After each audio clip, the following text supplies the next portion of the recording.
Hello, English learners. Welcome back to another lesson with us here at English Pod. My name is Marco. And I'm Erica. And today we have a lesson for all our university students out there. That's right. We're talking about registering for university. Okay, so it's a difficult process sometimes, even in your own language. So we're going to try and make it a little bit easier by giving you some of the common words you would need to register at a university.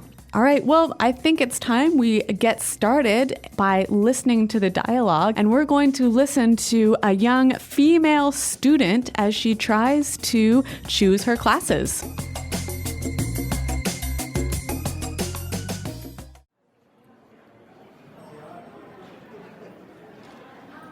Excuse me, is this where I register? I'd like to sign up for my courses for next semester. Yes, of course. I need your student ID, please. Here you are. Okay, Susan. It says here that you are a business major and that you're in your second year. Is this information correct? Yes, I do want to take some additional credits this year to get a minor in psychology. Sure, that's not a problem. Do you have the list of courses that you want to take this semester? Yeah, here's my list. I'm not sure if the class schedule will allow me to take all of them, though. Yeah, that's perfect. What about the subjects for your minor? Oh yeah, I almost forgot. I need to take fundamental linguistics, consumer psychology, and neuroanatomy. Wow, you're going to be busy this semester. Okay, here you go. You're registered now. You have to make your first tuition payment before classes start.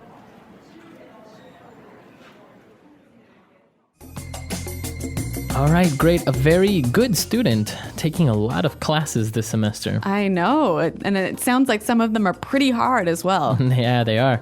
Well, she used some of those very common phrases that we would need when we are registering at university. So let's take a look at them now in Language Takeaway. Language takeaway. Okay, so the first thing, I think we need to deal with this word to register. Register. So register for university. Okay, so we've mentioned this word many times, so I think it would be a good idea to listen to some examples, and then we'll come back and explain it. Example 1. I registered to attend the conference on international trade this month. Example 2. It is your obligation as a good citizen to register to vote. Example 3. It is necessary to register on our website before joining the conference. So when you register for something, you put your name down on a list, right? So in this case, when you register for university, you officially put your name on the list of students in that course. Okay, so you can register for university. What else can you register for? Register for a class. You can even register to vote. Okay, so register. Now, she was registering for her classes, and we saw these words that we know already, but it's a good idea to take a look at them. We heard that she is a business major. So a major. A major. A business major. And what is your major?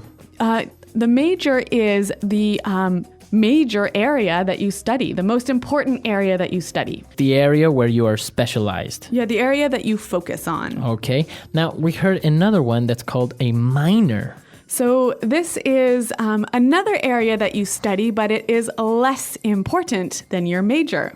Okay, so major and your minor. So let's give an example. Imagine you must take 100 classes to graduate from university. Maybe you have to take 50 for your major and maybe 30 for your minor. Okay, very good. And now on your degree, on your title, does it say what is your major and minor? Well, I think it depends on the university, but in my case, yes. Okay, very good. So major and minor. Yep. Now, related to this and what you were saying about your classes, it takes us to our next word, which is credits. Credits. Credits. Credits. Now, this is easily confused with classes sometimes. That's right. Well, a credit is kind of a point. So like maybe, so in university, you need a certain number of credits or points to graduate. Okay. So suppose you need 100 credits to graduate. So that's not 100 courses because each course might be worth 4 or 6 or 8 credits, depending on how important it is. Very good. So maybe the classes that are part of your major will have more credits. All right. Very good. So, and now we have our last word in this dialogue, and it was tuition. Tuition. She had to pay her tuition. So tuition is the money that you must pay for education. Okay, only for education. That's right. So university tuition, private school tuition, or even language course tuition. Okay, so a tuition is the money you must pay for school only. Yep. So we've seen a lot of great words used for registering at university. So I think it's time to listen to the dialogue for the second time a little bit slower, and then we'll come back and take a look at some phrases.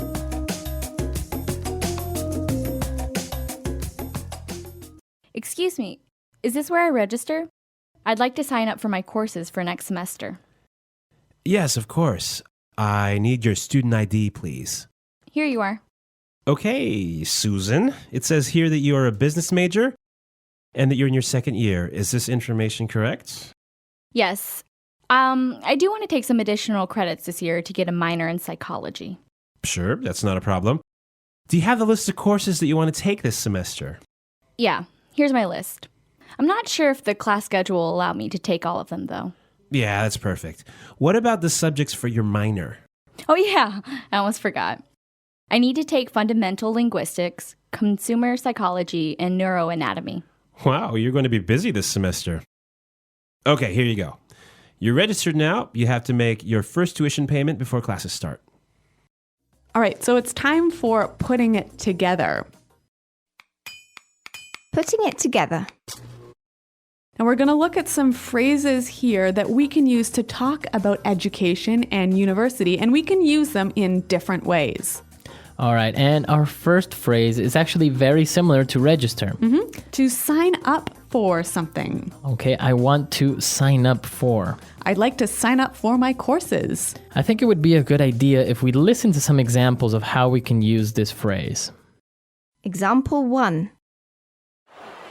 I signed up for a 1-year gym membership. Example 2. If you want to assist our meeting, you need to sign up first. Example 3. I hate signing up for things online because they just send you spam emails. Okay, so I can see that to sign up for something is to agree to take part in it. Okay, so it's a little bit more informal than register. Yeah, exactly. Less formal. All right. So moving on to our second phrase. This is very important because it's often used improperly, right? Yeah, people often make mistakes with this phrase. All right, so let's look at this phrase, second year. So she is in her second year. Now, it seems very simple, so why are we explaining this? Well, it often gets confused with grade. So when we talk about university, we talk about first year, second year, third year, fourth year.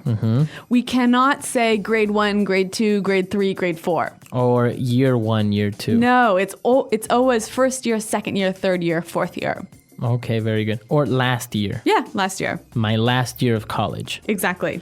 Very good. So now you know how you can explain to someone what year of college or university you're in. Yes, that's right. Very good. And we have one more phrase to you, and it was when she was getting her class schedule. So class schedule. Class schedule. Now, a schedule is the list of things you do at what time. Right, so it's the timetable of your day or your week. Yep. All right. And your class schedule will say all the classes that you have and what time they're at. So what other types of schedules can we have? You also have maybe a gym schedule. That's right. Or even a work schedule. Right. So we have different types of schedules and you can use it depending on what you are doing. Those are all the phrases we have for putting it together today. And now let's listen to the dialogue for the last time and then we'll come back.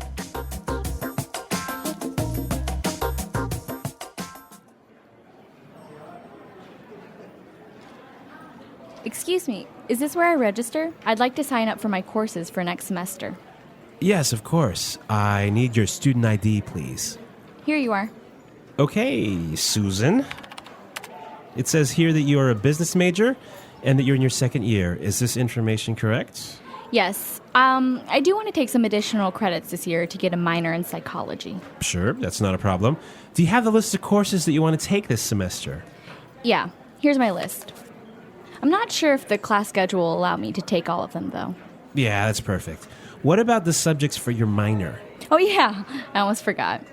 I need to take fundamental linguistics, consumer psychology, and neuroanatomy.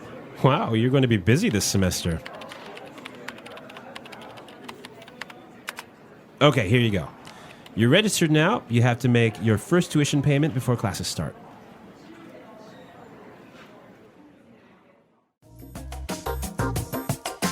All right, so we were talking about second year, first year, third year, etc. Yep. Now, there are also other names that we give to each year, both for high school and university. And I think this is only for America, like in the United States. We don't do this in Canada, and I always get so confused. So, Marco, what is the name you give to first-year students? Okay, so first year students are called freshmen Okay, because they're fresh. because they're fresh. Yeah. Yeah, they just came from middle school, they just came from high school. All right, and what about the second-year students? They're called sophomores.